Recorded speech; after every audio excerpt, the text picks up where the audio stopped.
గొప్పవండి మన పురాతనమైన పద్ధతులు, వాటి కట్టడాలనుకున్న విశిష్టత, వాటి గొప్పతనం, వాటి నైతిక విలువలు ఇవన్నీ చాలా చాలా గొప్పవి. ఆలయాల నమూనాలో అన్నిటినీ పొందపరిచారు. ఈరోజు ఎవరు కట్టాలన్నా కూడా కట్టలేరు. ఒకవేళ దుండగులు వచ్చి ఏదైనా చెయ్యాలన్నా చెయ్యలేరు. చేయడం అంటే ఏం చేస్తారు? ఏదో కొద్ది మాత్రమే ఏదో చేయగలుగుతారు.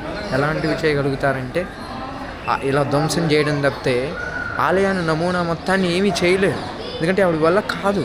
అలా రూపకల్పనతో ఆలయాన్ని నిర్మించారు. ఆలయాన్ని విశిష్టత, వేదానుసారం దాగి ఉన్న పద్ధతులు, విలువను అంతా విగ్రహ ప్రతిష్టతలో కాపాడేలాగా విధానంగా దాచిపెట్టారు మన వాళ్ళు.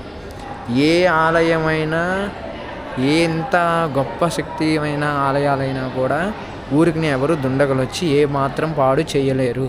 ఈ విషయం నేను క్లారిటీగా పక్కాగా చెప్తా. మనలో ఇంటి దొంగని శివుడు కూడా పట్టలేరు అంటారు కదా. ఆ విషయానికి ఉదాహరణకు వస్తే మన ఆలయాలు ధ్వంసం అయిపోవడానికి, మన ఆలయాలు ఇంత ఘోరంగా సగానికి సగం మొత్తం రూపకల్పన పోవడానికి గల కారణం ఏది అంటే అది మనలోని దాగి ఉన్న దొంగలే.